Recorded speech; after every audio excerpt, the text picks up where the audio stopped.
friends eller venner, whatever. Hej. Ja, dobbeltfilming. Det her er min ven P.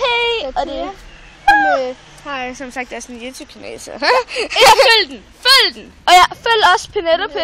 DV Best Friends Forever. Ja. Eller DV Best Friends Forever. Venner forever. Hold kæft, du er dårlig til at huske.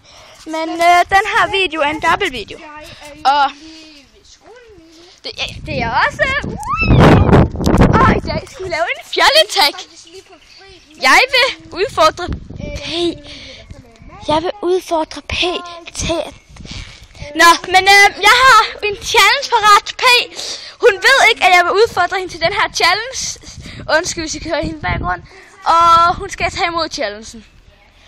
Så når hun lige er færdig, så skal jeg lige høre det sammen med hende. Hey P!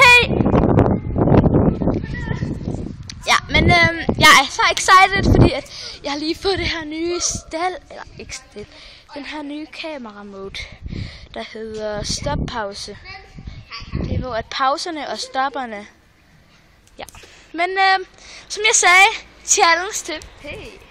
Vi skal lave en challenge til hende. Og du skal komme med mig. Okay.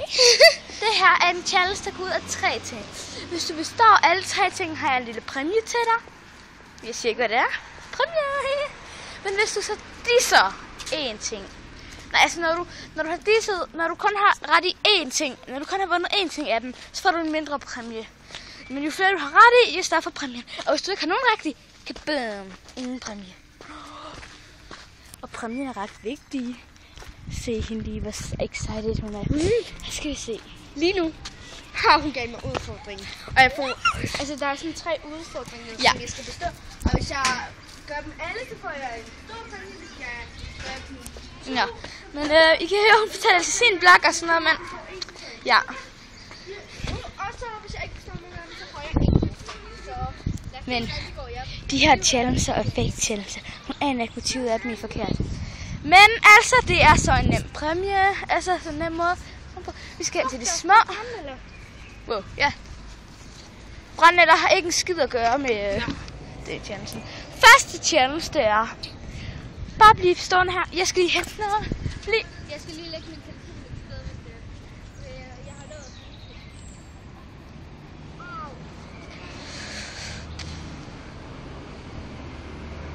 Okay, ved du hvad? Nej. Du skal spise et brændenældeblad. Det kan man jo ikke. Jo. Det stikker jo. Det sviger. Ja. Okay, så jeg har på det spise, da jeg fik sov på tungen. Okay, så tager vi en anden. Kan du se ham mand, der står derhenne? Ham skal du gå hen til sådan her. Det er min fødselsdag. Det er den. Okay. Nej, jeg kommer langvejs fra. Sig nu pænt god dag til mig. Og syng det højt. Og du skal gøre bevægelserne. Helt i nærheden af ham.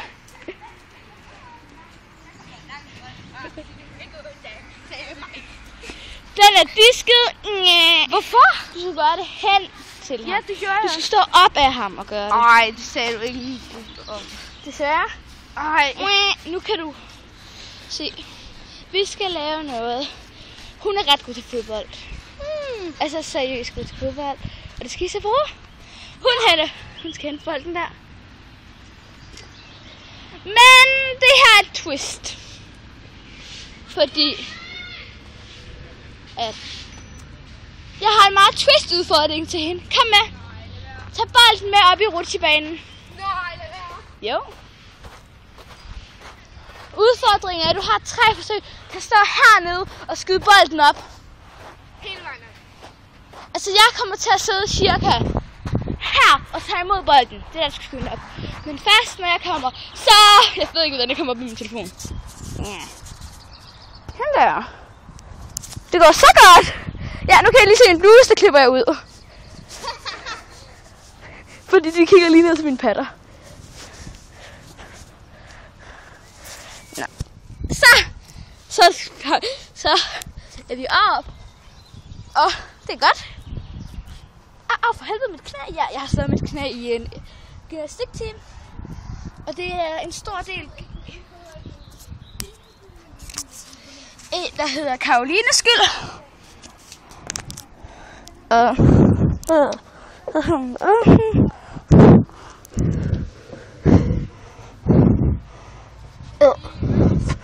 du klar til det? Nej, jeg skal lige... Okay. Orden, hold kæft, der er mørkt nede i mit kamera.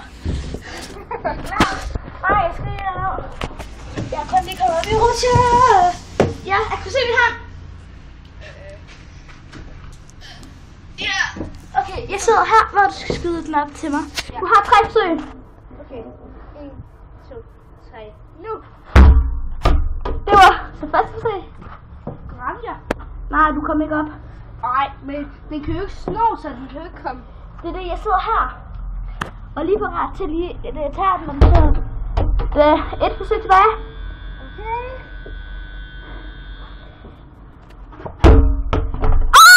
Jeg har den! Ja! Så indtil videre har du alt rigtigt, så du får i hvert fald en præmie. Er du klar til at juble? Nå, men... Nu er fodboldsang, så what the fuck, der ligger en sok. Så ligger der sådan en sok der. Sørt, nå, men... Vi går sådan lidt rundt, fordi at jeg har kun de 2 første challenges parat. Jeg har ikke mestret på. Fister. Eller jo, jeg har, men jeg har ikke med lovligt. Nå, ej, hvor noget lort. Men det her er sådan lidt... Jeg har brug for hjælp til at finde på en udfordring, så jeg finder... Der er nogle piger. Du skal blive her. Du må ikke gå tættere på. Og vi skal så lave en udfordring til hende sammen. Så... Ja. Hej, undskyld. Må jeg godt filme jer? Jeg er YouTuber. Jeg er YouTuber. Må jeg godt filme jer? Det er fordi, at jeg er i gang med en challenge. Min ven, der står derhenne. Og jeg har forberedt 2 challenges. Men den sidste challenge skulle jeg finde nogle tilfældige personer til at hjælpe med at gøre. Hun har skulle spise et brændenældeblad. Det klarede hun ikke. Så i stedet... Og så har hun skulle bolden op af rutsjebanerådet. Det klarede hun. Men den sidste ting skal være lidt sværere end det andet. Hvad synes I?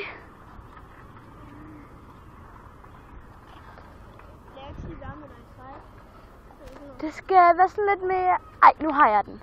Ved du hvad siger I til, at hun skal hænge sig i den der, og være der i 1 minut, du ved, have benene imellem den der snor, der hænger der. Hvis vi den ene pose gør det pisse. Ja, skal vi ikke gøre det? Altså, hvad lige for at vise det? Ja. Altså, er det...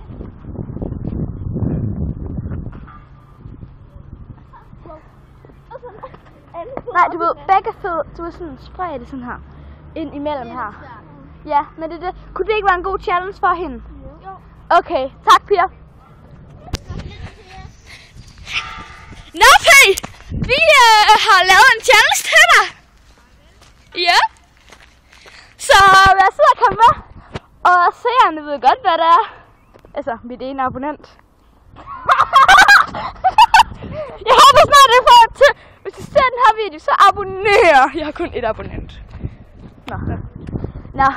Men piger, er I sidder og går væk fra udfordringsstedet? I får selvfølgelig godt kigge på. Men! Nej, det må ikke være sådan helt vildt. Den er ret sjov. Det kan jeg ikke. Du skal sætte ben. Først skal du have 1 ben på hver den her side. Du er sådan, du gør sådan ind imellem her. Ja. Og jeg hiver den lidt ned. Jeg skal bare have benet. Ja, så godt. Og så skal du sådan, du ved, og så skal du sidde sådan.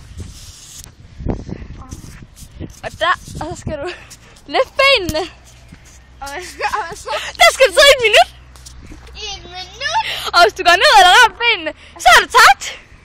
Okay. 3, 2, 1.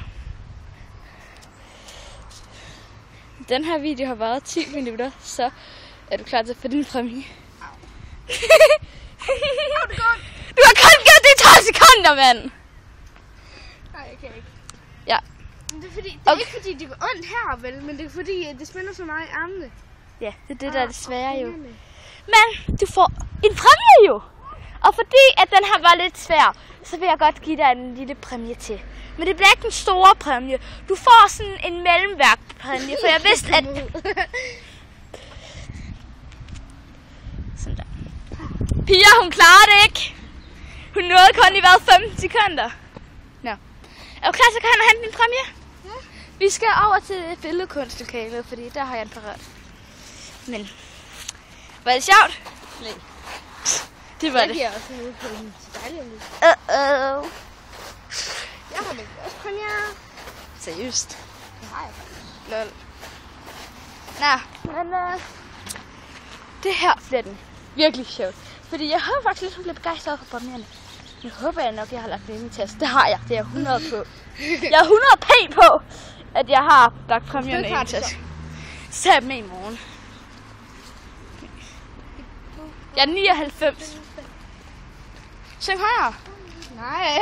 Hip hurra, det er min fødselsdag. Det er i dag, den dag jeg kom frem og sagde, jeg kommer langvejs for at sige nu pæn god dag til mig.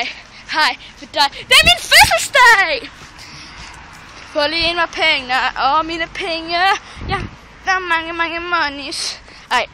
Du ved godt, der er nogen med dig. Men igen, en ting at sige.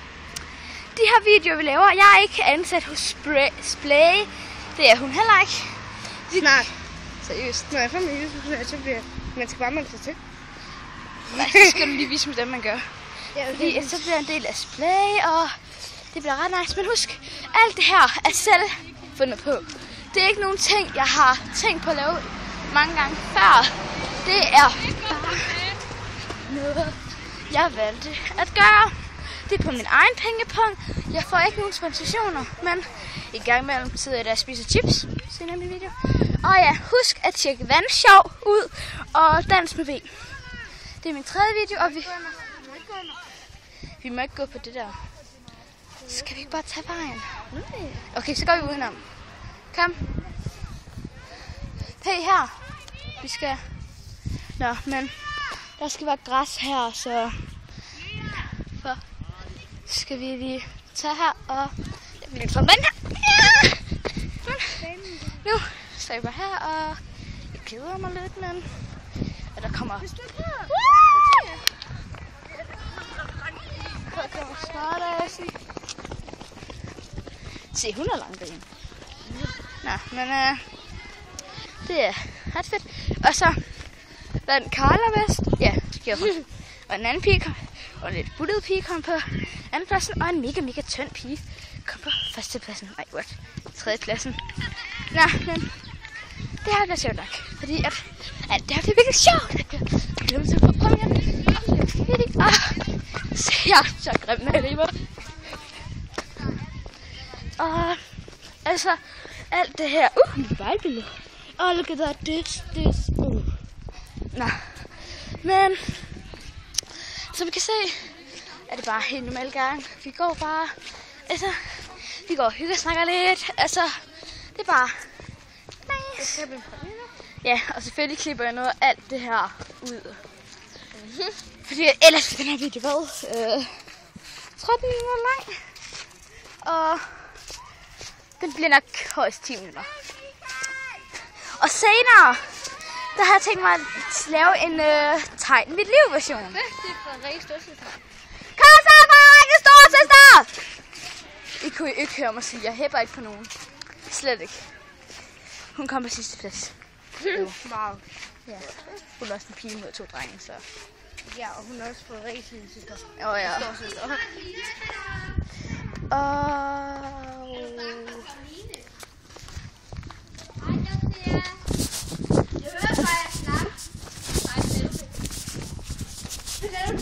Nice at vinde.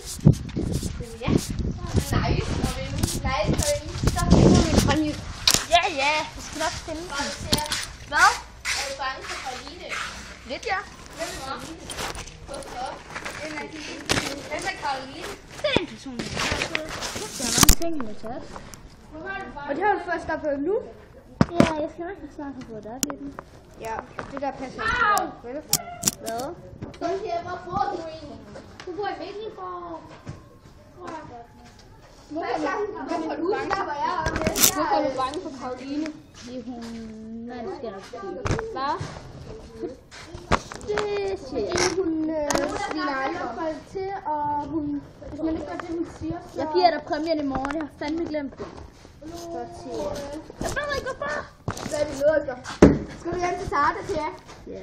Hvad skal du også have med? Vel egentlig? Jeg lover, jeg har den med i morgen. Er det fordi hun sviner andre til eller noget, eller hvad? Ja. Ja, hvis man ikke gør, hvad hun siger, så slår hun eller siger noget. Hvem? vores lærer. Hvem gør hvad? Hvad for nogle telefoner har I? På og lad os lige se, om den stadig filmer. Ja, det gør den da. Og det slukker jeg lige.